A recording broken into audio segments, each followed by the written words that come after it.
Bonjour à tous et bienvenue sur cette nouvelle vidéo. C'est ma première vidéo de physique-chimie.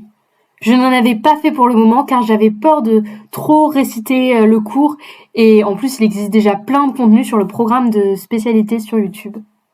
Mais voici une petite vidéo que j'ai eu du mal à trouver. Cette vidéo s'inscrit dans le chapitre sur la structure des entités chimiques. Notre évaluation sur ce chapitre consistait à démontrer qu'une molécule est polaire ou apolaire. La conclusion était certes sur 2 points, c'était quand même l'intérêt du chapitre de pouvoir déterminer la polarité d'une molécule. Mais la démarche était sur 8. Déterminer la polarité d'une molécule n'est pas si dur, si bien qu'on en vient à le faire un peu mécaniquement sans vraiment réfléchir à une méthode. Or, vous êtes dans une spécialité scientifique. Comme dans toutes les spécialités scientifiques, il vous faut de la méthode. Voici donc la démarche que j'utilisais avec pour exemple la molécule de méthanal. Vous allez me dire qu'évidemment, on ne peut pas faire ça sans données. Je vous rassure, on avait quelques petites choses à notre disposition, que voilà. On connaît le numéro atomique Z de chaque atome du méthanal. Il donne son nombre de protons et, par souci de neutralité électronique, son nombre d'électrons. On peut alors en déduire la configuration électronique de chaque atome. Pour le carbone, on a 1s2, 2s2, 2p2. On a bien placé les 6 électrons. Pour l'hydrogène, c'est super simple puisqu'on a un seul électron, donc c'est juste 1s1. Et pour l'oxygène, c'est 1s2, 2s2, 2p4, 4 plus 2 plus 2, 8. C'est parfait. On repère la couche de valence et en comptant les électrons de valence, on peut écrire. Le carbone a 4 électrons de valence, son schéma de Lewis est le C entouré des 4 électrons. L'hydrogène a 1 électron de valence, son schéma de Lewis est le H avec 1 électron. L'oxygène a 6 électrons de valence, son schéma de Lewis est le suivant. On repère donc, on place donc les 4 électrons, puis ensuite on place 2 autres et du coup on a des doublés non liants. 2 doublés liants et 2 doublés non liants. Le méthanal fait partie de la famille des aldéhydes.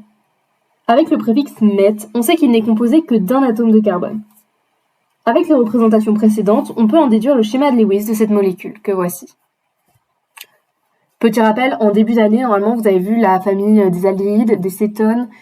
Vous avez dû voir les alcools, le groupe carboxyle, enfin bref, vous avez dû voir tout un chapitre normalement sur ça. Retenez-le, vraiment. Vous vous rendez bien compte là, ça sert énormément quand même, mais voilà, petit conseil. On observe des liaisons CH et des liaisons OH. On calcule donc si elles sont polarisées. X, CH moins XH, c'est 2,55 moins 2,2, c'est dans les données.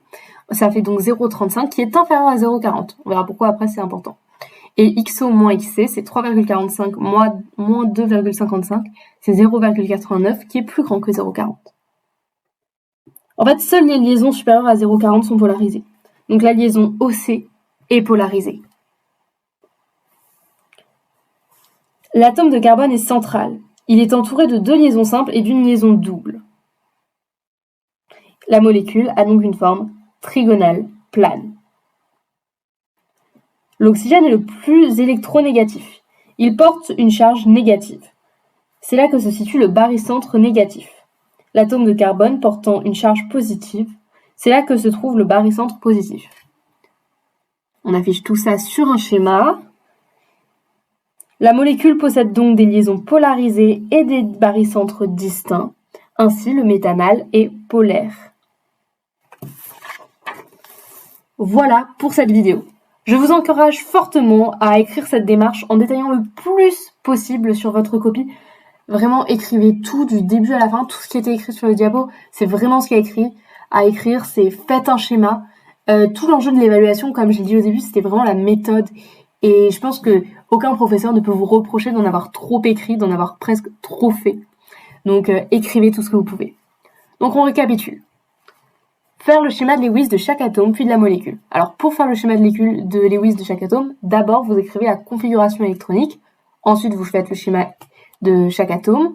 Vous J'ai oublié, mais normalement c'est assez logique, vous décrivez le nombre d'électrons de valence, puis vous faites le schéma de l'atome, et ensuite vous faites celui de la molécule. Donc faites attention à toutes les informations qu'on vous donne sur la molécule, préfixe, famille, ou même moi par exemple j'étais tombée sur une molécule, c'était le méthoxyméthane. Alors comme ça, je vous rassure, on pouvait pas savoir.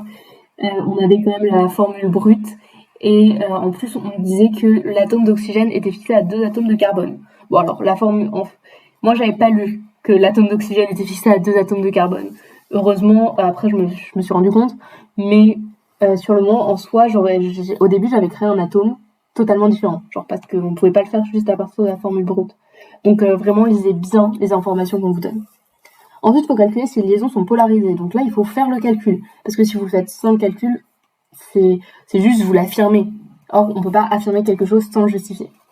Ensuite, on justifie la forme de la molécule. Alors, la forme de la molécule, qu'est-ce que c'est? Ici, c'était trigonale plane, mais ça aurait très bien pu être coudé, par exemple, comme l'eau. Et ça aussi, il faut le justifier en disant il y a tel type, tel nombre de liaisons. C'est très important. Puis, on justifie la position du barycentre en les plaçant, et en plaçant les charges des atomes, les charges électronégatives, du coup. Et oui, vous appuyez sur un schéma, ça c'est essentiel, vous pouvez pas justifier sans un schéma. Vraiment très très important. Et sur ce schéma, du coup, respectez la structure de la molécule, parce que sinon ça va vous embêter quand même. Et ensuite, concluez, très important, petite phrase de conclusion, un peu comme les problèmes de maths, où vous faites toujours une phrase réponse, exactement la même chose. Voilà. Donc surtout, vous devez justifier chaque étape en l'écrivant sur votre copie, sinon rien ne sert d'appliquer la méthode, vous n'aurez que la moitié des points. Dire cette liaison est polarisée sans calcul, ou encore écrire le schéma de Lewis de la molécule sans être passé par celui des atomes, et donc par leur structure électronique, c'est quand même limite. C'est pour ça que je dis de vraiment bien justifier. J'espère que cette vidéo vous aura aidé, et bonne chance pour vos évaluations. Entraînez-vous bien, et ce chapitre est assez important pour ceux à venir.